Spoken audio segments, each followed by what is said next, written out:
আমি এখন ফারাক্কা ব্রিজের গেটের সামনে, অনেক সুন্দর একটা জায়গা, একদিকে বালুচর একদিকে নদী।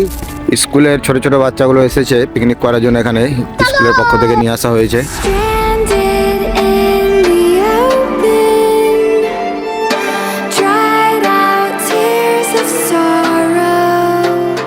পশ্চিমবঙ্গের দ্বিতীয় বৃহত্তম ব্রিজ হলো ফারাক্কা ব্রিজ। গঙ্গা নদীর উপর তৈরি এই ব্রিজটি মালদা থেকে মুর্শিদাবাদ জেলাকে আলাদা করেছে। বাসের উপর থেকে ফারাক্কা ব্রিজের কিছু দৃশ্য তুলে ধরছি। মালদা দিক থেকে যেতে এই জায়গায় শুরু হচ্ছে সুবিশাল ফারাক্কা ব্রিজটি। আমি এখন দাঁড়িয়ে রয়েছি ফারাক্কা ব্রিজের, যেখানে ফারাক্কা ব্রিজ স্টার্ট হচ্ছে ঠিক সেই অংশে, এই অংশে ফারাক্কা ব্রিজ স্টার্ট হচ্ছে, এখান থেকে চলে যাচ্ছে ওই লাস্ট পর্যন্ত। আর যে প্রথম যে গেটটা রয়েছে, আমি সেই গেটের সামনে এখন দাঁড়িয়ে রয়েছি। হ্যাঁ, এই গেটগুলো দিয়েই জলরাশি ছাড়া হয়।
তৈরির জন্য বর্তমানে বন্ধ রয়েছে ফারাক্কার অধিকাংশ গেট, তাই নদীতে চর পড়েছে এবং এই চরেই শুরু হয়েছে মানুষের আনাগোনা।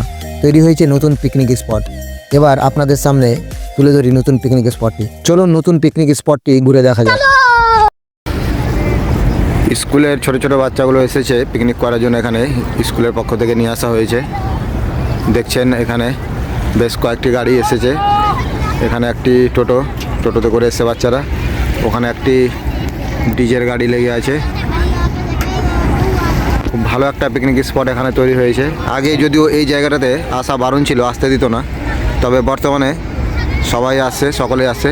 পিকনিক স্পট তৈরি হয়েছে। শিক্ষক মহাশয় স্কুলের বাচ্চাদেরকে সারিবদ্ধ করছেন, গাড়িতে তুলছে একে একে। হ্যাঁ, এখানে আর একটি টিম পিকনিকের খাওয়া দাওয়া চলছে এখানে।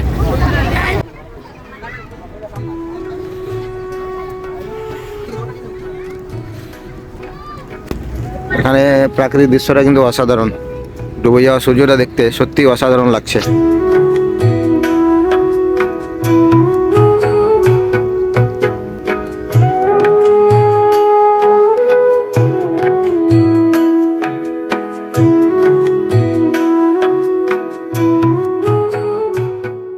বাইক নিয়েও আসা যাবে এই জায়গাতে। আপনি যদি বাইক নিয়ে আসতে চান তাহলে আপনাকে যে পিটিএস মোড় রয়েছে, পিটিএস মোড় হয়ে ঢুকতে হবে।